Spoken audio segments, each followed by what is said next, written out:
Bon début de week-end à tous les amoureux du sport. 20 juin 2025. Bienvenue à suivre ce numéro de Total Sport pour boucler cette semaine en beauté sur votre chaîne en ligne. En prélude du prochain match des Léopards comptant pour les éliminatoires de la Coupe du Monde face au Sénégal au mois de septembre prochain, le ministre des Sports et Loisirs a effectué une visite d'inspection au Stade des Martyrs pour évaluer l'évolution des travaux d'assainissement de cette enceinte sportive. Après avoir constaté l'état actuel de cette infrastructure sportive, le ministre des Sports et Loisirs Didier Boudimbu annonce la fermeture du stade qui interviendra dans 2 semaines, soit du 1er juillet 2025 pour un coup de balai avant les duels alléchants entre les Léopards et les Lions de la Teranga du Sénégal. C'est le véritable duel de ce week-end pour les comptes de la suite de la phase des play-offs du championnat national de la RDC. L'AS Maniema Union de Kindu sera reçu par la formation du TP Mazembe dans un duel entre 2 poursuivants directs au classement provisoire. La course vers les titres du championnat national s'annonce tonitruante. Installez-vous confortablement pour les détails.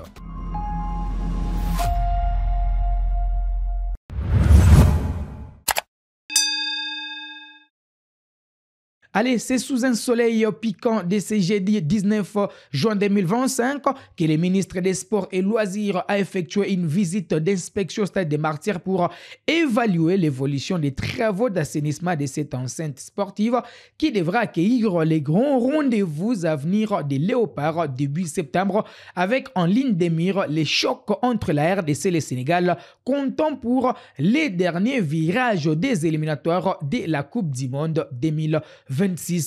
De la tribune de presse en passant par l'entrée principale et les installations hygiéniques, les patrons des sports a eu un constat plutôt satisfaisant et annonce la fermeture de ces stades d'ici 2 semaines pour plus de travaux. Reportage de la cellule de communication du ministère des Sports en RDC. Soucieux de la prise en charge salubre du Stade des Martyrs, le ministre des Sports et Loisirs, Maître Didier Boudimbu, y a fait une descente surprise dans l'après-midi de ce jeudi 19 juin.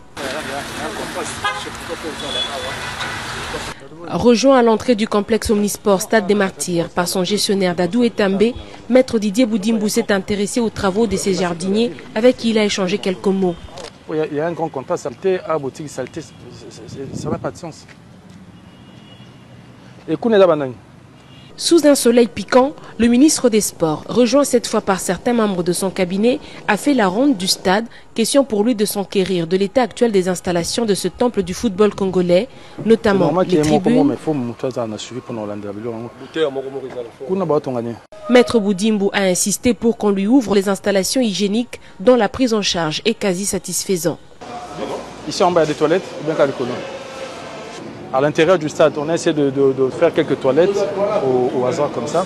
Je vois qu'il y a une certaine maintenance, mais il y a des endroits où on doit encore rectifier le tir parce que comme on reçoit un grand match au mois de septembre, on aimerait que tout soit bien en fait. La tribune de presse a également reçu la visite de Maître Didier Boudimbu qui a ensuite été conduit à l'entrée du Stade des Martyrs où la prise en charge d'une sécurité optimale de cette enceinte est déjà effective avec l'installation de ce rideau métallique. À part la clôture, il y a aussi cette solution-là qui va empêcher les inciviques, pendant que les gens dorment, qui viennent faire leurs besoins ou prendre des douches ici ou qui transforment ça en hôtel la nuit. Avec ça, ça pourra empêcher ces gens-là d'avoir accès la nuit et le stade pourra être maintenu propre. Donc nous sommes en train de travailler sur cette solution-là. Parce qu'aujourd'hui, si le Congo est qualifié pour la Coupe du Monde, c'est la fierté de tous les Congolais, même ceux qui sont dans les zones occupées. Parce que le football est fédérateur, le football nous rassemble tous. Didier Boudimbu a annoncé pour bientôt la fermeture du Stade des Martyrs pour des travaux de grandes envergures, en prévision notamment des éliminatoires à la Coupe du Monde. Mais peut-être d'ici 2 semaines, on va fermer le stade pour donner lieu aux travaux qu'il faut, de façon à ce qu'au mois de septembre, on ait un stade digne de ce nom, encore plus beau, encore plus flamboyant, à l'image de notre Grand Congo. Et pour garantir la sécurité, l'installation des rideaux métalliques s'avère plus que salutaire en vue de maintenir salubre l'enceinte du Stade des Martyrs. Donc, il faut rajouter peut-être 5 ou 4. Allez, c'est une bonne nouvelle pour les amoureux du football en République démocratique du Congo puisque mettre ces stades dans des bonnes conditions, c'est aussi permettre aux Léopards, la RDC, de développer un très beau football, surtout qu'ils ont un rendez-vous avec l'histoire au mois de septembre avec 2 matchs, d'abord à domicile contre le Sénégal, puis en déplacement contre le Soudan. D'ici des matchs très importants qui permettront aux Léopards de bien se positionner dans la course vers la qualification pour la Coupe du Monde prévue en 2026. Vous le savez, depuis 1974, la RDC n'a jamais pris part à une Coupe d'Afrique, à une Coupe du Monde. C'est maintenant ou jamais au FOF congolais de faire rêver les Congolais. Pour faire rêver les Congolais, il faut être également dans de bonnes conditions. Mettre ces Léopards dans de bonnes conditions, ils vont livrer un très beau football et ils vont montrer la visibilité maintenant la RDC au niveau international. On va chercher une visibilité au niveau international. Qualifions les Léopards à la Coupe du Monde pour être visibles parmi les meilleures nations du monde. Pas dépenser 5 millions de dollars dans une équipe comme Monaco pour chercher une visibilité. Il y a des urgences en République démocratique du Congo. D'abord, les infrastructures sportives. On n'a pas beaucoup de stades au pays. Voilà pourquoi on n'a jamais organisé même une Coupe d'Afrique des Nations de moins de 17 ans. Parce qu'on n'a pas des infrastructures, on n'a pas de routes pour assurer les transports des équipes dans une compétition. Moi, je suis à Goma. Nous n'avons que le stade de l'Unité. Un stade qui n'a pas de vestiaire jusqu'à aujourd'hui. Demandez aux joueurs de Mazembe quand ils viennent jouer à Goma. À Goma, il n'y a pas de vestiaire. Les joueurs s'échangent sur la pelouse. Demandez aux joueurs de V-Club du Dering quand ces joueurs arrivent à Goma. Même les filles s'échangent sur l'RDG du stade de l'Unité. Donc, il y a des urgences à faire au pays. On n'a pas besoin de dépenser 5 millions dans une équipe comme Monaco. Pourtant, au pays, on n'a pas de centre de formation. Pourtant, au pays, les équipes ne sont pas dans de bonnes conditions. On va y revenir, surtout avec les championnats nationaux de la RDC. D'ailleurs, ce samedi 21 juin, le stade de Kamalondo vibrera au rythme d'un choc décisif entre 2 cadors du football congolais, les TP Mazembe et l'AS Maniema Union de Kindu. Dans cette deuxième partie très disputée du championnat national de la République démocratique du Congo, l'air n'est plus au calcul pour les 2 clubs. Seule la victoire permettra de rester en lice pour les titres nationaux et une qualification pour les prochaines compétitions interclubs de la CAF. Le contexte de cette rencontre est particulier. Lors du match aller, Mazembe avait concédé une défaite sur tapis vert, sanctionné pour l'alignement d'un joueur jugé non qualifiable. Un coup dur pour les Curbos qui veulent désormais laver cet affront sur les terrains.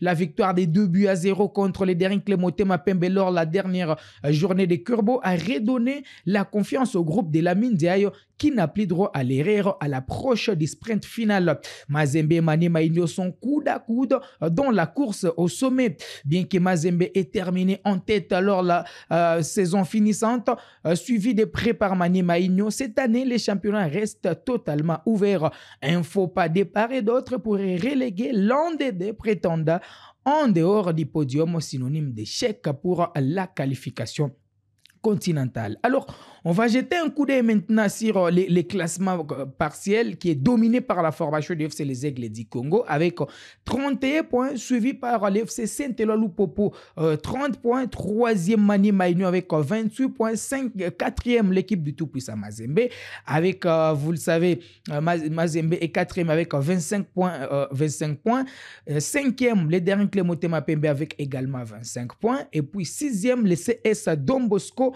avec 25 points également. La course vers les titres, comme je le disais, s'annonce en tout cas très compliquée et même pour les places africaines.